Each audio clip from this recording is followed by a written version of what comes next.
Donc, bonjour mes frères et sœurs, et nous allons encore ce matin continuer notre étude du chapitre 9 de Matthieu. Notre Père du ciel,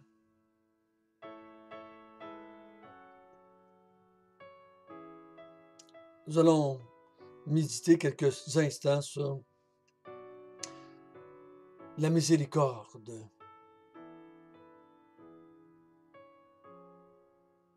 La miséricorde que tu as envers la race humaine.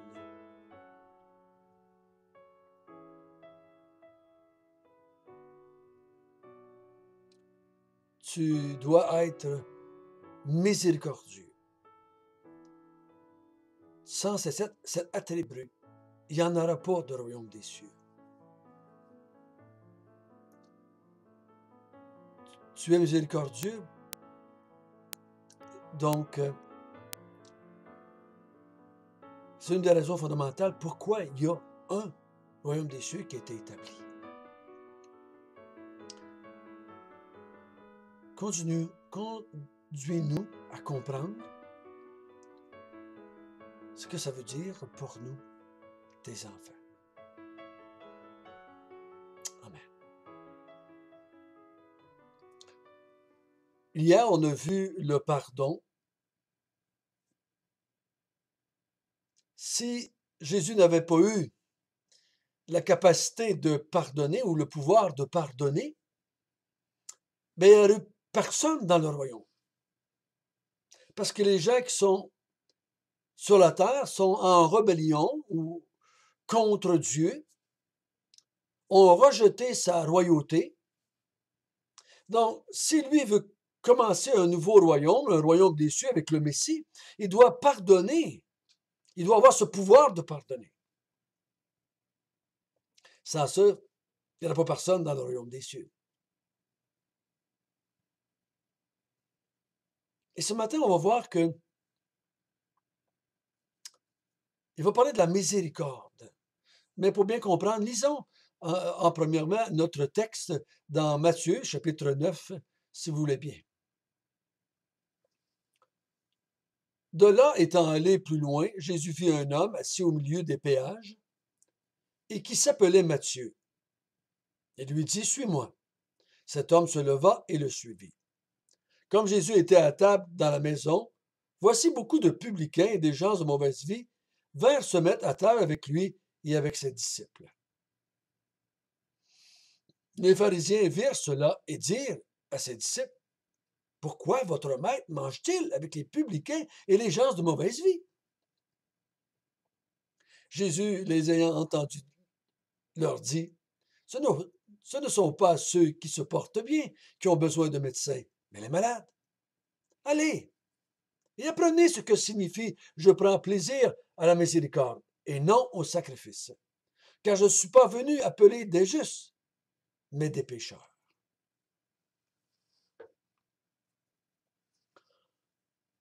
Ici, je crois que quand Matthieu a écrit cela, ce texte, ce bout de texte-là, ça devait être très personnel parce que là, il fait partie de cette histoire-là, lui. Ce Matthieu, publicain. Il me semble dans les évangiles, on dit chef des publicains. Donc, il était un homme qui travaillait au lieu des péages. Le péage, c'est que tu payes une taxe. Donc, il y avait des endroits stratégiques en Israël qui collectaient des taxes sur toute la marchandise qui entrait ou sortait d'Israël. Donc, c'est un petit peu comme nos douanes aujourd'hui. Donc, si tu veux rentrer quelque chose au Canada, tu dois payer une douane. Et si tu veux envoyer quelque chose ailleurs, tu dois payer aussi pour entrer dans l'autre pays. Donc, on payait des douanes. Donc, Matthieu était un péagiste.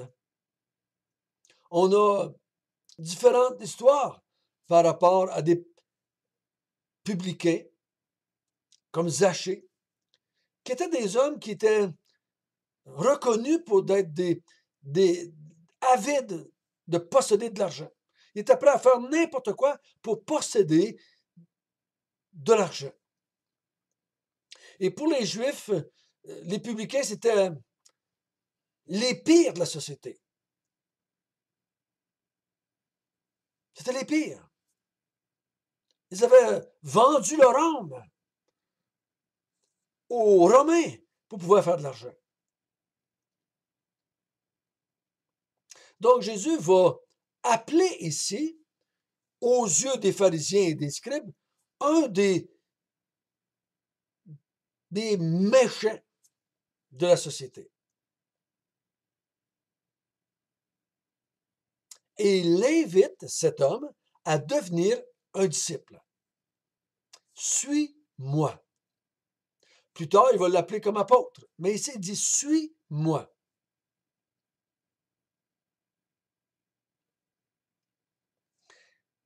Et Matthieu se lève et le suit. Il abandonne son travail. Je ne sais pas si à ce moment-là, il réalise que c'est pour la vie. Je ne sais pas s'il réalise qu'il ne reviendra plus travailler comme péagiste, mais il décide de suivre cet homme, ce Jésus. C'est sûr qu'il en a entendu parler avant. C'est sûr, peut-être qu'il l'a vu, parce qu'il restait dans le coin de Capernaum. Il était péagiste à Capernaum, donc il ne pouvait pas être sans avoir entendu, peut-être vu Jésus agir.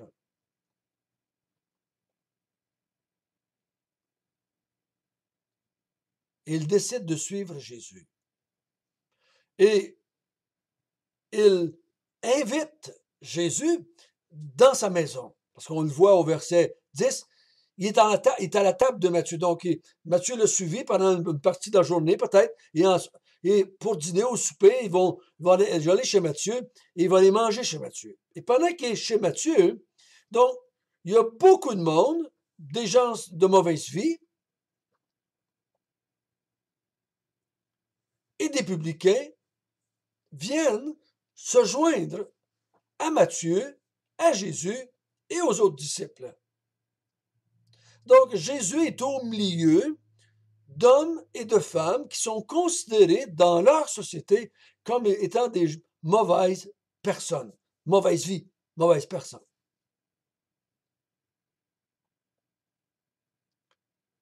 Et là, les pharisiens sont complètement désorientés, perturbés, de voir que Jésus se tient avec ces gens-là au lieu de se tenir avec eux, les bonnes personnes, les gens de bonne vie. Ils sont troublés. Ils ne comprennent pas. Ils ne comprennent pas.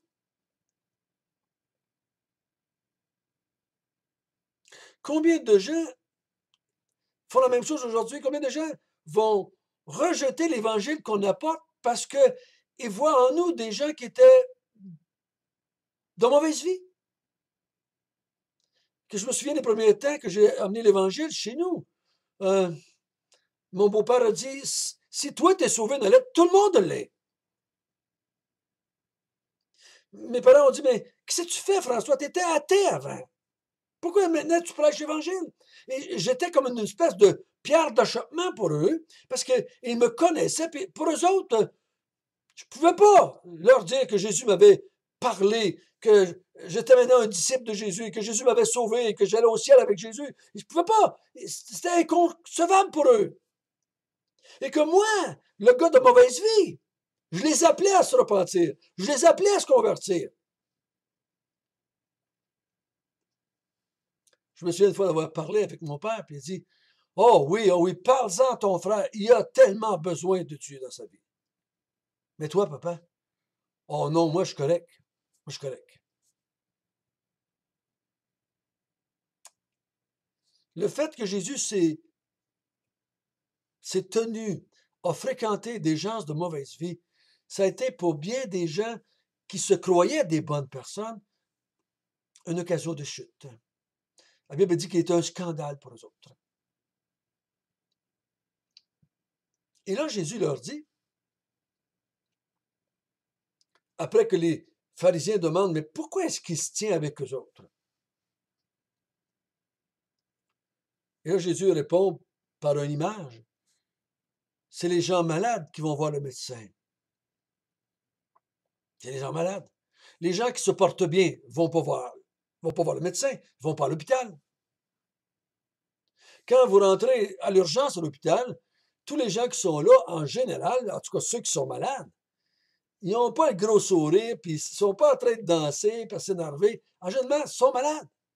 Soit qu'ils ont mal à quelque part, soit qu'ils sont fiévreux, soit ils toussent, ils ont la grippe, ils ont quelque chose de cassé, de brisé. C'est pas une place de réjouissance.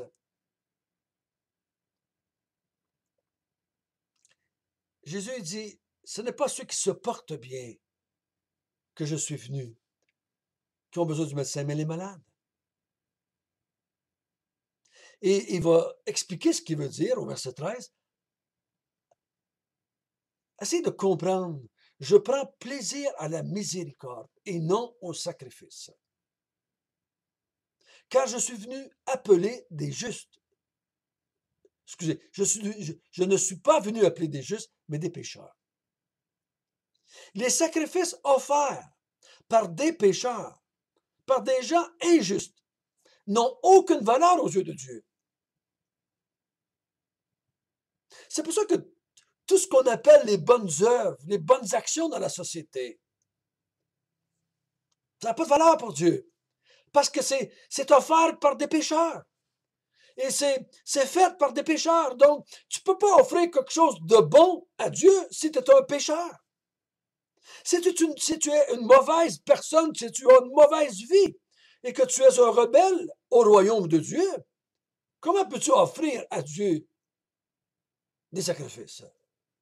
C'est pour ça que Jésus va dire, ce peuple, oui, ce peuple m'offre un paquet de sacrifices, mais son cœur n'est pas là. Son cœur n'est pas là. Moi, je prends plaisir à la miséricorde parce que les gens que j'appelle à venir faire partie du royaume des cieux, c'est des pécheurs. C'est des pécheurs. Donc, cet attribut de Dieu qui est la miséricorde est utile, comme le pardon était utile. Parce que les gens à qui il va appeler à faire partie du royaume, c'est des gens qui ne le méritent pas. J'ai entendu dire que la miséricorde, c'est de donner à quelqu'un ce qu'il ne mérite pas. Ou ne pas lui donner ce qu'il mérite. Il mérite la condamnation, mais toi, tu lui fais grâce. Il ne mérite pas ta bonté. Il ne mérite pas de faire partie du royaume. Mais à cause de ta miséricorde, tu vas lui offrir, tu vas l'appeler à venir faire partie de ton royaume. Sa miséricorde le pousse à aller vers ceux qui ont besoin, ces gens de mauvaise vie, et les appeler à faire partie du royaume de Dieu. Il les appelle à venir voir le grand médecin afin que lui les guérisse. Vous êtes malade spirituellement, comme Matthieu? Vous êtes malade comme les gens de mauvaise vie, comme les prostituées? Vous êtes malade? Venez, je suis médecin, je vais vous guérir. Ne m'offrez pas des sacrifices. Je prends plaisir à la miséricorde.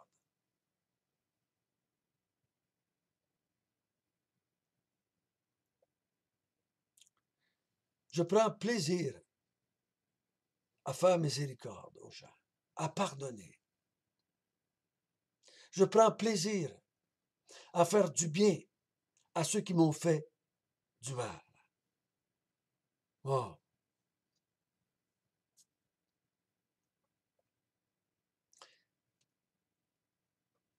Vous avez déjà fait ça peut-être avec vos enfants. Pardonne à ton frère, pardonne à ta soeur, pardonne. OK, je pardonne. Il n'y a pas grand plaisir, là. Il n'y a pas grand plaisir, hein? Et Jésus il n'était pas comme ça. Jésus a appelé Matthieu. Viens, Matthieu. Viens, suis-moi. Viens, suis-moi. Viens faire partie du royaume des cieux. Frères et sœurs, personne d'entre nous ne pourrait faire partie du royaume des cieux si Dieu n'était pas équipé de miséricorde, si Jésus n'était pas équipé de miséricorde, si le roi n'était pas miséricordieux, il ne pourrait pas appeler les jeunes. Il ne pourrait pas pardonner. Parce que toutes les personnes, sans exception, qui vont entrer dans le royaume des cieux, c'est des pécheurs. Il n'y a pas de degré de péché, surtout de pécheurs. Ah, je suis venu appeler ceux qui sont pécheurs, mais pas trop pécheurs. Je suis venu appeler au royaume des cieux ceux qui méritaient le purgatoire. Puis finalement, je vais les faire entrer dans le royaume des cieux. Non, non, non, non, non, non, non. Je suis venu appeler des pécheurs. Donc, si toi, tu ne te considères pas comme un pécheur, il ne viendra pas t'appeler. Il dit, je ne suis pas venu appeler des propres justes. Alors, je me souviens d'un jour, un homme qui était venu à l'église de Victo. Il m'avait été présenté par quelqu'un qui venait à l'église. Et j'ai parlé avec cet homme-là, un homme très religieux, un pharisien presque, très religieux. Allait à l'église, servait la messe, était dans la garde d'honneur, et faisait du bien. Et ses amis, c'était l'abbé et le curé. Il allait à l'église continuellement. C'est un homme religieux. Il lisait la Bible, il priait. Et je parlais avec lui, on jasait, et à un moment donné, je lui ai dit, « Ah, t'es de ceux qui n'ont pas besoin d'être sauvés. » Qu'est-ce que tu veux dire, là? Mais tu es un juste. Donc, tu n'as pas besoin d'être sauvé. Jésus n'est pas venu t'appeler, toi. Parce que depuis que je suis avec toi, tu me parles de ce que tu fais de bien. Tu veux me convaincre de ton amour pour Dieu. Puis j'ai lu ce verset-là ici. Je ne suis pas venu appeler des justes, mais des pécheurs. Et je lui ai dit, toi, dans quelle catégorie es-tu? Juste ou pécheur? Il a hésité. Et pour la première fois dans sa vie, par la grâce de Dieu, il a saisi. Il a dit, pécheur. Donc, il dit, tous les sacrifices que tu as faits jusqu'à date, tous les prières que tu as faites jusqu'à date, toutes les messes que tu as servies, tout ce que tu as fait, Jésus n'y prend pas plaisir à ces sacrifices-là. Jésus prend un plaisir à te faire miséricorde parce que tu es un pécheur. Et cet homme a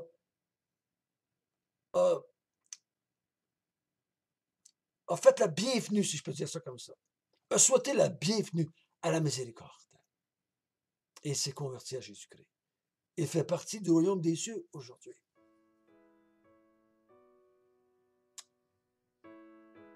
Dans le royaume des cieux, il y a juste une sorte de personnes, des pécheurs pardonnés. Des pécheurs pardonnés. Notre Père du ciel, pécheurs que nous étions, pendant des années, on a essayé de faire des sacrifices pour que tu nous acceptes. Mais tu prends plaisir à la miséricorde. Tu prends plaisir à pardonner. Tu prends plaisir à recevoir les malades et à les guérir. Merci. Merci d'être le grand médecin. Merci d'être miséricordieux. Et de nous avoir invités à faire partie de ton royaume. Nous te glorifions.